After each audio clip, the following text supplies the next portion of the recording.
Hello everyone, my name is Anurod Das and today we have a very special guest at our school, Mr. David Moyer, who is the Public Affairs Officer at the U.S Consulate Hyderabad. So Mr. Moyer, welcome to KT Global School. Thank you. So here is my first question. After seeing the campus, what is your impression? Wow, my impression is the people that are running your school are very committed to making this a successful campus, and they're trying to do some very innovative things, right? They're coming up with a different style of classroom, and they want to use technology to give you access to as much information as possible. So I think it's a very unique campus, and it looks like you're setting yourself up for some really good successes in the future. Is that true? Okay. And what was your favorite part? Well, my favorite part, I like sports, and it looks like your campus is very much focused on balancing academics and spending time in the classroom, but spending time out on the competition field as well. So my favorite sport and the best sport in the world is, guess what? What's the best sport in the world? Football? No. Wrong. In my opinion, my favorite sport is basketball. Wow. So I saw you have a very nice basketball court. Do you like watching American basketball? Yes, I Do you know who LeBron James is? Have you heard of him? No? Okay. Yes, Anyway, I like basketball and I like to play basketball. I like the physical part, but I also think you can learn a lot about people by playing sports with them, and especially learning how to work as a team. Because when you get out of school and you go out to find your job, a lot of what you do is working as a team.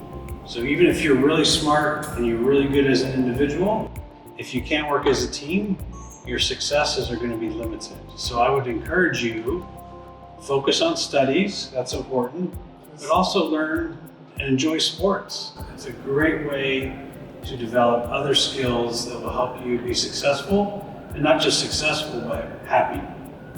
Because I think it will keep you physically strong, and sometimes you need a break from the classroom. I know in India, students like to really study hard for your exams, right? Yes. It's very important. But in America, we try to find a balance. Do well at your exams, but find time to do fun things that help you relax and help you use different parts of your brain. That's a very long answer. Is that okay? Yes. And sir, this question is from my own. What do you think should be implemented in every school? What should be implemented? Yes. Well, I think understanding technology and finding the balance between bringing technology into the classroom is important. When we were driving here today, we were talking about artificial intelligence. Do you know what that is? Yeah. Hey.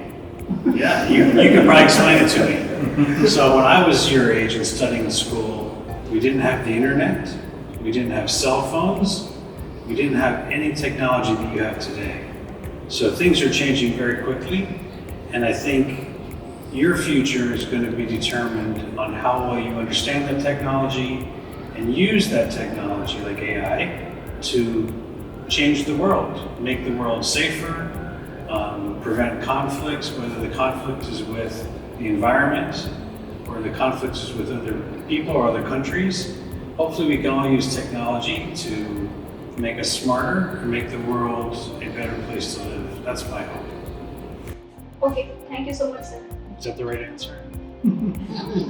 Whatever you answer. Okay, Right. great. Those are good questions. Who's next? My name is Sanjay. I have a question for you. What is your role at the U.S Consulate? That's a great question. So, first of all, let me back up. Do you even know what a consulate is? Maybe not, but you've heard of an embassy? So in every country, the United States, we call what's called an embassy, and that is usually in the capital city. So in India, the capital of your country is what? Right, so in New Delhi we have the U.S. Embassy, but India is such a big country and we have so much cooperation we're trying to do. We need many embassies, which we call consulates, in different parts. So in India, the U.S. has 4 consulates, plus the embassy. We have a consulate in Mumbai, Chennai, Kolkata, and the newest one is in Hyderabad. And that's where I work. And so my job is, as public affairs officer, is we have 2 different main functions. One, we work with the press, the media, newspapers, TV stations, and we try to talk to them about things that are important to the United States, and we ask them to share those messages with everyone else.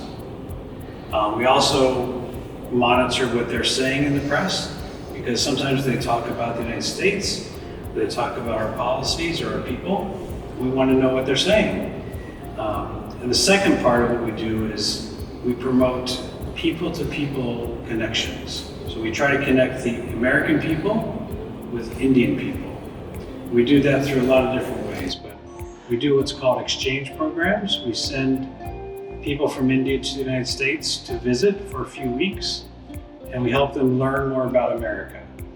Some people, like my new friend here, Dr. Nick, he went to America to do his graduate studies. So after he got his PhD, he went to the United States and spent 4 more years doing additional research.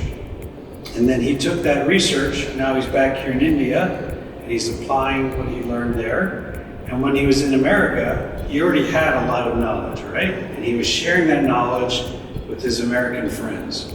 So our 2 countries are very good friends. We try to do a lot of work together, and a lot of that comes down to doing research together on things like AI.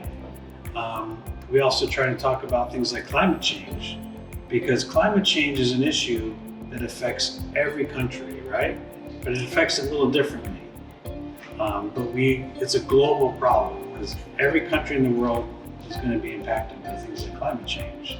So if we can work together with other countries, maybe we can solve it more quickly and more easily. So my job is where's Mr. Senthil? And I work with Mr. Senthil, and we try to find people that are going to be leaders in India. So maybe some of you will be leaders someday in your country, maybe government or at universities or do you know what an NGO is? So it's outside of government. You have organizations that try to do research or they try to promote different ideas.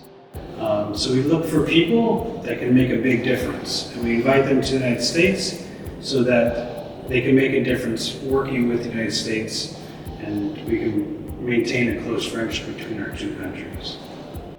Does that answer your question? Do you have another question? No? Okay, who's next? Hello, my name is Arpana Raj, and this is my question for you. In what ways can KT Global School and the U.S Consulate collaborate in the near future? That's a great question. So part of what we're doing here today is just to learn more about your school. We're trying to learn how the students here are going to learn, what the administrators are trying to do, what their vision is. And then in the future, we hope that we can maybe come back and visit again. Maybe I could speak to the students, or maybe some of my colleagues, my friends at the consulate can come speak to you as well. Because we have different experts. We have people that work on political issues, economic issues. Sometimes we work, visas is a big issue in India. Everyone hears about visas, right? Because in order to visit another country, you have to get permission. And that's called a visa. And so that's an important issue because lots of Indian students want to go to the United States. In fact, we have 200,000 Indian students in America right now. That's a lot. And all of them had to get a visa before they could go. And sometimes it's a nervous and challenging process, right? So anyway, we can come talk to you about different issues. We could talk about things like democracy, because India is the largest democracy in the world. America is the oldest democracy in the world. So we have a lot of the same values and opinions on things that are important. And other countries in the world maybe don't like democracy as much. And so we want to help each other to strengthen our countries and their form of government, and hopefully help other countries do the same thing. So in this part of the world, you have Sri Lanka, Bangladesh, Nepal, China, Pakistan. Do those countries like democracy? Maybe. Some do, some are not too supportive. So we would want to work with India to help promote democracy in this part of the world, just like we do the same thing in America with our neighbors, with Canada, Mexico, and other countries near the United States.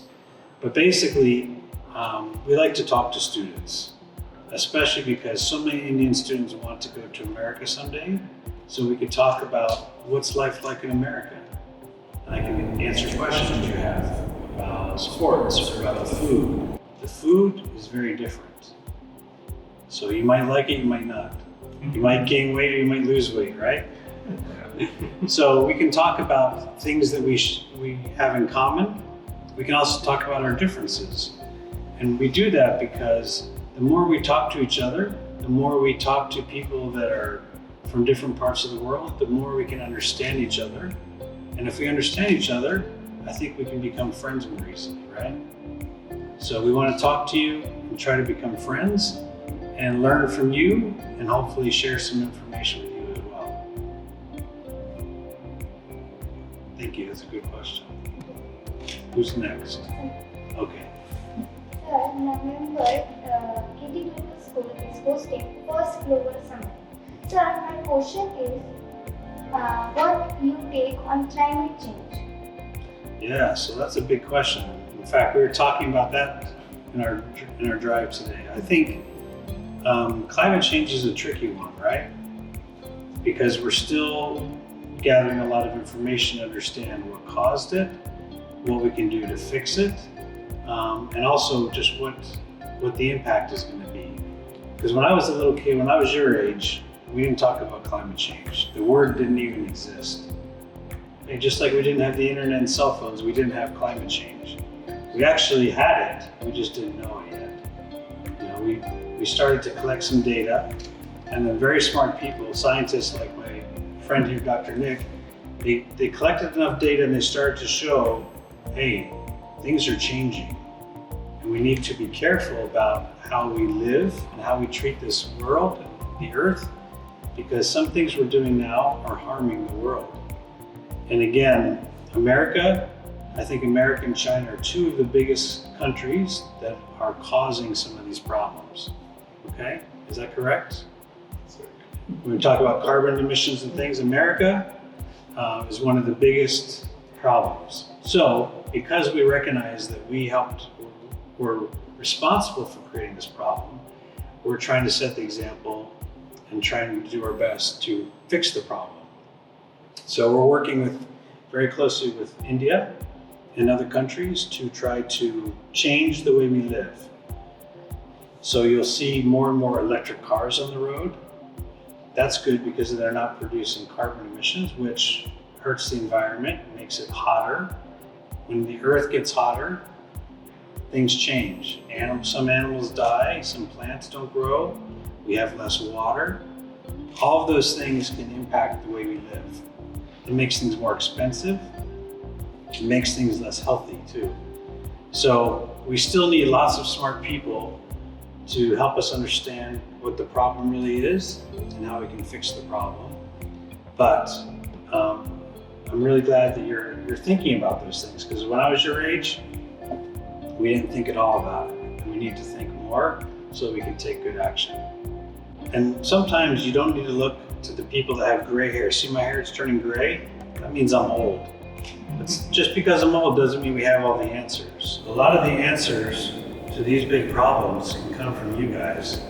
If you're gonna have different ideas and you look at a problem differently than I look at it. So you guys can then solve the problem too. Don't wait for people that are older to tell you what the solution is. You tell us what the solution is, okay? Because you have good ideas, right? My second question Yeah. is that from all of us, we have read also that which one is your favorite subject in school? My favorite subject in school. That's a tough question. I think when I was your age, how old are you? 11. 11. When I was 11, let's see, what was I doing when I was 11? To be honest, I wasn't really sure too much what I wanted to do with my future. I liked learning. I think I liked learning about geography. I liked learning about science. You like science? Okay. I wasn't really good at history. Even now, I'm not good at remembering dates and people's names very well. But what changed me was when I was 19, I had the chance to go live in Japan for 2 years. So that's the first time I left my country, and that was a great experience for me because I was exposed to a different country, a different language, different food. All of these things were different. And I realized, wow, there's so much more to learn. And so for me, I chose a career, a job that gave me the opportunities to learn every day by just going out and seeing different things, talking to different people.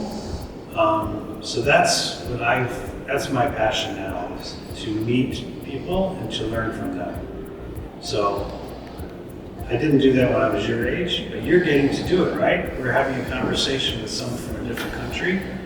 I didn't have that chance when I was your age, so I hope that this will maybe put a spark in your mind that you want to do something like this as part of your job too. You can go live in America and work for your government there, and you can do the same thing I'm doing here.